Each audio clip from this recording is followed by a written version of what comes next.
શું તમે ચોમાસુ મગફળીની વાવેતરની શરૂઆત કરી દીધી છે? તો ઊભા રહેજો, કારણ કે શું તમારું મોંઘું બિયારણ તમે સુરક્ષિત કર્યું છે? તો સુરક્ષિત કેમ કરવું જોઈએ? કારણ કે આપણે જ્યારે મગફળીનું વાવેતર કરીશું અને તે મગફળી 35 થી 40 દિવસની થાય છે ત્યાં સુધીમાં આપણા ઘણા બધા છોડવા સુકાઈ જતા હોય છે અને ઉધઈ મુંડા પણ લાગી જતા હોય છે. તેના કારણે આપણે બિયારણ સુરક્ષિત કરવું જોઈએ, એટલે કે બિયારણને પટ આપવો જોઈએ.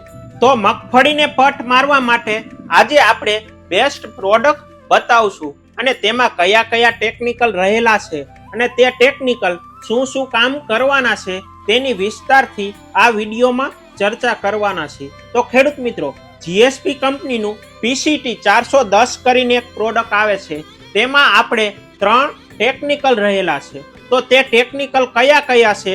તો તે ટેકનિકલમાં પાયરાક્લાસ્ટ્રોબિન 3.5% આવે છે, અને બીજું આપણે થાયરમ 15% આવે છે, અને ત્રીજું આપણે ક્લોથિના નીડ કરીને 22.5% આવે છે. તો ખેડૂત મિત્રો, આ 3 ટેકનિકલમાં 2 ટેકનિકલ ફંગીસાઇડ છે અને 1 ટેકનિકલ ઇન્સેક્ટિસાઇડ છે. એટલે કે આપણા મગફળીમાં ફૂગના કારણે મગફળી સુકાતી હોય તે પણ નહીં સુકાય, અને ઉધઈ મુંડાના કારણે આપણી મગફળી સુકાતી હોય તે પણ નહીં સુકાય. તો ખેડૂત મિત્રો, આનો ડોઝ છે 1 કિલોમાં 4 થી 5 ml લેખે વાપરવું, અને આપણે આ વાપર્યાના 35 થી 40 દિવસ સુધી આપણા મગફળીમાં રોગ જીવાત પણ ઓછી આવશે. તેથી કરીને આનો ઉપયોગ એક વખત અવશ્ય કરો, અને અમારું ઇન્સ્ટાગ્રામ આઈડી અને ફેસબુક આઈડી ફોલો ન કરેલું હોય તો આજે જ ફોલો કરી લો, જેથી કરીને તમને ખેતીને લગતી આવી અવારનવાર માહિતી મળતી રહેશે.